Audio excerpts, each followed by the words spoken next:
What was your favorite ad during the Super Bowl? Mark Schupp with Schupp Advertising joins us live this midday to break down the top ads from the game. Good morning, Mark. Thanks for coming in. My pleasure. Thank you. We got to break them down. The ad that has everyone talking around the water cooler, of course, is the one with Betty White and Abe Vigoda.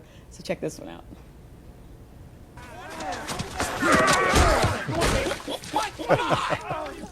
Mike, what is your deal, man? Come on, man. You've been riding me all day. Mike, you're playing like Betty White out there. That's not what your girlfriend said. Baby!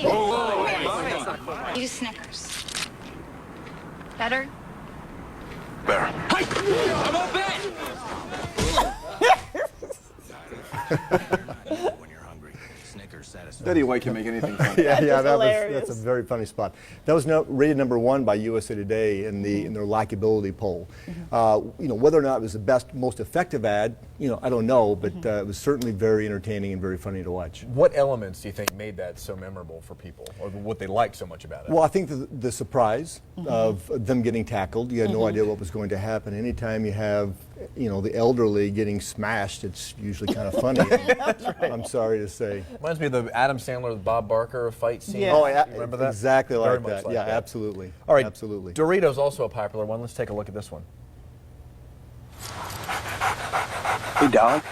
Anti-bark collar. You want a Dorito, you gotta speak. Speak. Oh, come on.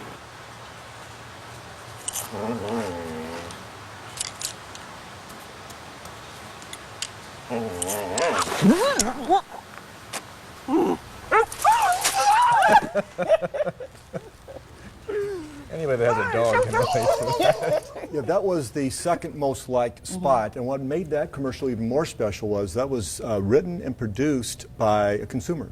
Oh, really? It wasn't. They had a contest, didn't they? They had a contest, and what Doritos did very well was they drove everyone to their website a couple of months before the Super Bowl, and people voted on the commercials they thought were the best and the funniest, and that obviously is one of the favorite of the consumers, and it ranked #2 according to USA Today. It's a great idea, too, to have Excellent people idea. make their own content and Well, vote on it. Yeah, think about the average spot cost on the Super Bowl is $2.7 million, and then for production it's almost $500,000, and sometimes even up to $2 million.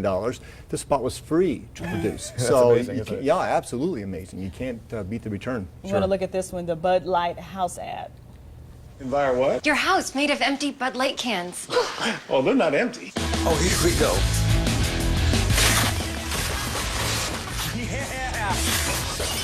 I didn't see this one. Yeah, I didn't either. It's #1 and #2 on the broadcast. So yeah, this one, okay. I don't remember this one. But I guess the expectations are always high for the AB ads, Right. right? They are, and this year I don't think they performed as well as they typically do. Usually they're #1 in the ad meter polls. This was the third most liked spot. I think Anheuser-Busch had 2 or 3 in the top 10. They usually have 6, so I think they underperformed compared to what they've done in the past.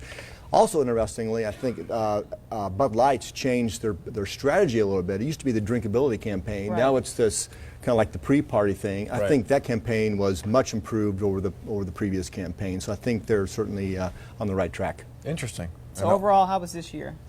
This year was, I think it's similar to previous years. The Super Bowls are becoming more about the hype and about driving people to the internet than actually brand building. Most of the commercials were, average, but they're doing so much more in terms of, building, driving people to the website and building brand awareness and doing all these other things besides just running the commercial in the Super Bowl. So it's having a pretty good impact. Highest rated Super Bowl since 1987, I read. And that was a great Super Bowl, too. Yeah, it Sure was, was. exactly. That always Yeah, helps, right? absolutely. All right, Mark, thank you very much. My pleasure.